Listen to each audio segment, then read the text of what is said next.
ଏବେ 3-4 दिन ଯେମିତି ୱେଦର ହଉଛି ନା ସକାଳେ ଟିକେ କୁଆଡ଼େ ଯାଇ ହଉଛି କି ରାତିରେ ଯାଇ ହଉନି। କ'ଣ ଅଫିସ୍ ତ ଯିବା ମ୍ୟାଣ୍ଡେଟୋରି, ସେଟା ଯାଉଛି, ହେଲେ ବୁଲି କୁଆଡ଼େ ଯାଇ ହଉନି। ତା ଭିତରେ ମୁଁ ଟିକେ ଫୋନ୍ ସ୍କ୍ରୋଲ୍ କରୁ କରୁ ଦେଖିଲି ଯେ ଆଜି ସଣ୍ଡେରେ ଥିଲା ବିରିୟାନୀ ଡେ। ସୋ ଆମେ ନଣନ୍ଦ ଭାଉଜ ଡିସାଇଡ଼୍ କଲୁ ଯେ ଆଜି ଟିକେ ଘରେ ବନେଇବା ଚିକେନ୍ ବିରିୟାନୀ। ଦେନ୍ ଆମର ଚିକେନ୍ ଆସିଲା ପରେ ମୁଁ ମୋର ଏପଟେ ମ୍ୟାରିନେସନ୍ରେ ଲାଗି ଯାଇଥିଲି ଆଉ ବିରିୟାନୀ ପ୍ରିପାରେସନ୍ ଷ୍ଟାର୍ଟ କରିଦେଇଥିଲି। ଭାଉଜ ବି ବନେଇ ଦେଇଥିଲେ ଏଇ ପାଗ ପାଇଁ ଗୋଟେ କଡ଼କ କଫିଟେ, ଆଉ ସେଟାକୁ ଆଣିକି ମୋତେ ସର୍ଭ କରିନେଲେ ଆଉ ଆମେ ମିଶିକି ପିଇ ନେଇଥିଲୁ କଫି। ଏତେ ବଢ଼ିଆ ରିଫ୍ରେସିଂ କଫି ପିଇଲା ପରେ ମୁଁ ଟିକେ ଆସିଯାଇଥିଲି ଦେଖିବା ପାଇଁ ମୋ ଧନମାନେ କ'ଣ କରୁଛନ୍ତି। ଆଉ ଏମିତିଆ ଦୃଶ୍ୟ ଦେଖିକି ମୋ ଆଖି ପୁରା ଧନ୍ୟ ହେଇଗଲା।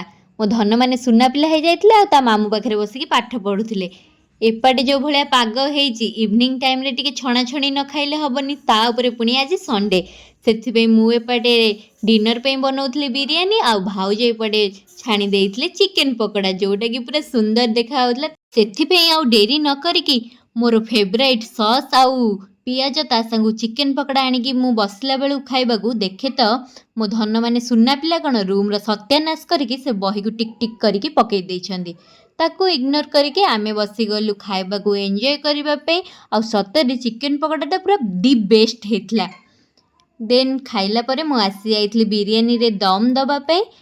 ଆଉ ଫାଇନାଲି ଦେଖନ୍ତୁ ଆମ ବିରିୟାନୀର ଲୁକ୍ଟା କେତେ ସୁନ୍ଦର ହେଇଥିଲା। ଦେନ୍ ମୋ ଭାଉଜଙ୍କର ରିଆକ୍ସନ୍ ଦେଖନ୍ତୁ, ବାସ୍ନା ଶୁଙ୍ଗିକି ସେ ପୁରା ଖୁସି, କାହିଁକି ନା ହୋମ୍ ଷ୍ଟାଇଲ୍ ବିରିୟାନୀ ଯଦି ଏତେ ବଢ଼ିଆ ହେବ ତାହେଲେ ବାହାରୁ ଆଉ ଚିକେନ୍ ବିରିୟାନୀ କିଣିକି ଖାଇବା କ'ଣ ଦରକାର। ଲୁକ୍ଟା ଦେଖନ୍ତୁ, ଆକ୍ଚୁଆଲିରେ ଲୁକ୍ଟା ଯେତେ ସୁନ୍ଦର ଲାଗୁଥିଲା ଖାଇବାଟା ତାଠୁ ବହୁତ ଗୁଣରେ ବହୁତ ବଢ଼ିଆ ହେଇଥିଲା। ଚିକେନ୍ ସାଙ୍ଗକୁ ଆମେ ବି ତା ସାଙ୍ଗରେ ଟିକେ ଆଳୁ ଦେଇଥିଲୁ, କାରଣ ଓଡ଼ିଆମାନଙ୍କର ଇମୋସନ୍ ତ ଆଳୁ। ବିରିୟାନୀରେ ଯଦି ଆଳୁ ବି ରହିଗଲା, ୱାଓ, ସମସ୍ତେ ପୁରା ବଢ଼ିଆ ସେ ଚିକେନ୍ ବିରିୟାନୀ ଏନ୍ଜୟ କଲୁ। ଆଟ୍ ଦି ଏଣ୍ଡ କ'ଣ ହେଇଛି ସେଇଟା ଆପଣ ଭିଡ଼ିଓରେ ଦେଖନ୍ତୁ। ଭିଡ଼ିଓରେ ଦେଖିଲା ପରେ ହିଁ ବୁଝିପାରିବେ ଆମ ଅବସ୍ଥା କ'ଣ ହେଉଥିବ, ସ୍ପେଶାଲି ମୋ ଭାଉଜଙ୍କ ଅବସ୍ଥା ଡେଲି ଡେଲି କ'ଣ ହେଉଛି ଦିଟା ଛୁଆଙ୍କୁ ସମ୍ଭାଳିକି। ବିରିୟାନୀ ତ ଯେତେ ବଢ଼ିଆ ହେଇଥିଲା ତା ଉପରକୁ ଏ ରାଇତା ପକାଇକି ଆକ୍ଚୁଆଲି ବିରିୟାନୀର ରାଇତା ବନେଇ ଦେଇଛନ୍ତି। ରାଇତା ତ ନୁହଁ, ବିରିୟାନୀ ପଖାଳ। ମୋ ଧନମାନେ ଦେଖନ୍ତୁ କ'ଣ ସବୁ କରିଛନ୍ତି। ଆଜିର ଦିନଟା ତ ଏତେ ବଢ଼ିଆ ଥିଲା। Thanks for watching and follow for more.